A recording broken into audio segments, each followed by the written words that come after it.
Nah, kita hapus alifnya jadi lillah. Kemudian lamnya kita hapus jadi lahu. Lahu mulkus samawati wal ardh. Lahu itu bagi Allah, al mulku bermula kerajaan. Kerajaan milik Allah, kekuasaan milik Allah, semuanya adalah milik Allah. Kekuasaan milik Allah. Maliki yaumiddin, yang menguasai hari pembalasan.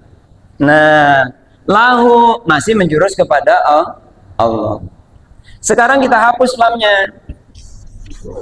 Jadi apa? Hu. Kita ambil dari ayat ada la ilaha illahu. Terus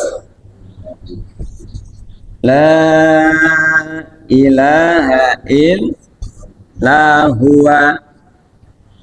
Ya, di dalam surat Ali Imran. Kita wakaf di sini, wawunya nggak usah dibaca. La ilaha illahu, diwakaf. Jadi gimana? Masih menjurus nggak kepada Allah? Masih menjurus kepada Allah. Makanya nama Tuhan a'raful ma'arif, kata para ulama nahwu, a'raful ma'arif itu lafzul jalalah. Paling makrifatnya isim makrifat itu lafaz Allah gitu. Itu a'raful ma'arifat, sehingga ini disebut dengan ismul a'zam. Nah, ismul a'zam ini nggak ada yang memiliki kecuali orang yang sudah ditanamkan kalimat itu. Oleh siapa? Oleh pemiliknya, guru mursyid. Beliaulah yang menanamkan kalimat itu, sehingga kalimat itulah alaiha nahya wa alaiha namut. Dengan kalimat itu kami hidup, dengan kalimat itu kami wafat, kami mati. Bisa dipahami? Oke, dah. Jadi bismillah ini adalah satu kalimat enteng diucapkan, tapi jarang kita mengucapkan. Kenapa? Buru-buru. Ya. Biasanya kalau makan lupa bismillah. Apalagi kalau lagi lapar banget. Oh, kalau lapar banget itu pasti. Wow, bismillah entar belakangan. Akhirnya ditutup dengan bismillahi awaluhu wa akhiruhu. Udah, itu kata kunci terakhir. Kenapa? Karena supaya mengawali dengan kata-kata bismillah. Masya Allah. Nah, jadi mulailah dengan bismillah. Kemudian Ar-Rahman. Ar-Rahman itu salah satu di antara nama Allah. Wallahu alladzi la ilaha illa huwar rahmanur rahim. Al-Malikul Quddus Salamul Mu'minul Muhaiminul Azizul Jabbar. Itu namanya apa, Bu? Asmaul. Ayo, Asmaul Husna ada berapa? Apa artinya Asmaul Husna? Nama-nama yang bagus, Pak, Bu. Allah itu antara nama dengan pemilik nama pas. Allah punya nama Ar-Rahman. Memang Allah teh pemberi. Rahman itu sifat Rahman, sifat kasih. Allah itu tanpa pilih kasih. Siapapun Allah kasih. Makanya sifat Rahman Allah, para ulama nahwu mengatakan, para ulama fikih mengatakan, Ar-Rahman itu ablaghu minar rahim. Kalimat Rahman itu lebih balik daripada kalimat Rahim. Apa artinya? Artinya kasih Allah itu lebih luas ketimbang kalimat Rahim. Rahman, siapapun Allah kasih. Orang yang nggak sholat dikasih, orang yang sholat dikasih, orang kafir dikasih, orang Islam dikasih, majusi dikasih, enggak sholat pun di Allah kasih. Kenapa? Karena Allah punya sifat Rahman. Antara nama dengan pemiliknya itu klop. Kan kadang-kadang kan kita mah enggak. Namanya Nasruddin. Mohon maaf, minjem nama. Namanya Nasruddin, penolong agama. Tapi sholat kagak. Cocok nggak dengan nama?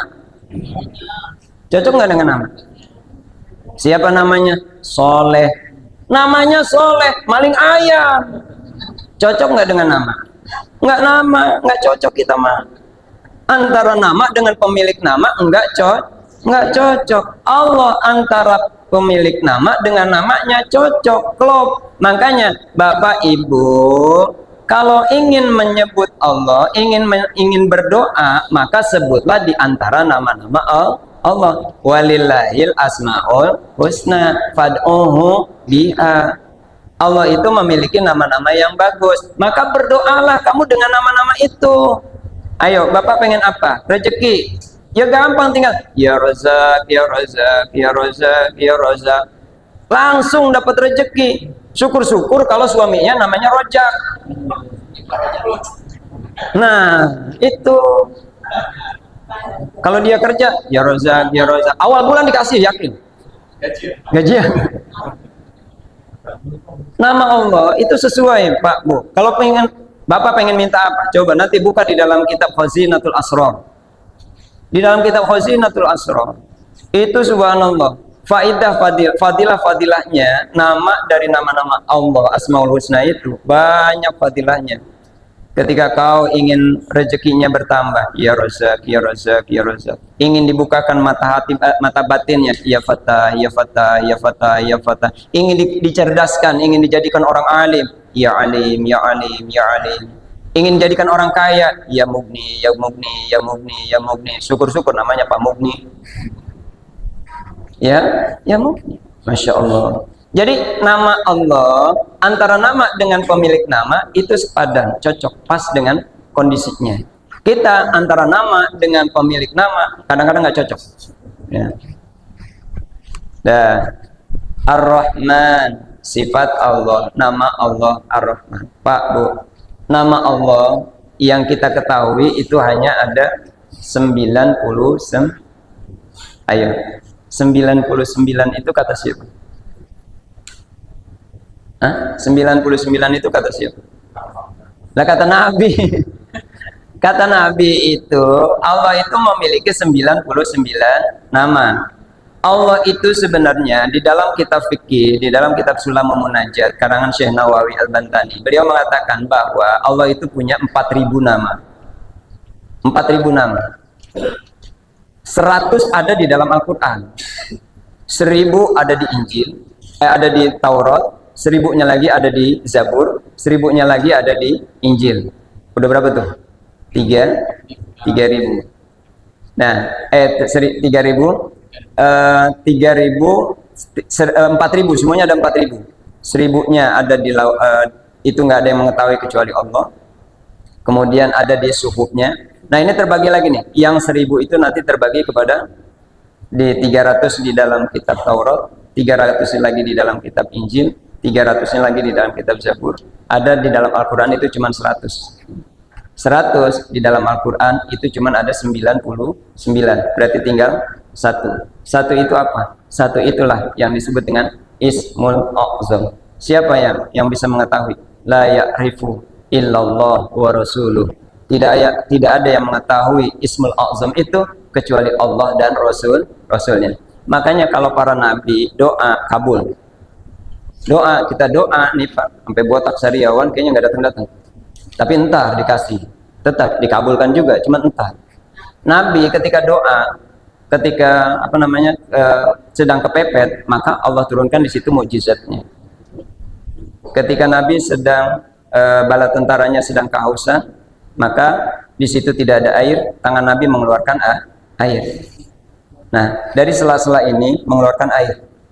Ini mukjizat. Ini mukjizat kala itu. Jadi kalau misalkan mukjizat ini termasuk mukjizat yang terbesar, yakin. Kalau misalkan sekarang ini diadakan lagi, kayaknya nggak bakalan keluar. Kalau misalkan keluar, yakin para ustadz juga bisa mengeluarkan itu. Ya, dan PDAM kalah, bangkrut, bangkrut. Kalau semuanya pada bisa mengeluarkan air, karena itu mujizat nggak bisa dikasih siapa-siapa. Itu hanya sekali dalam kali itu saja, nggak bisa.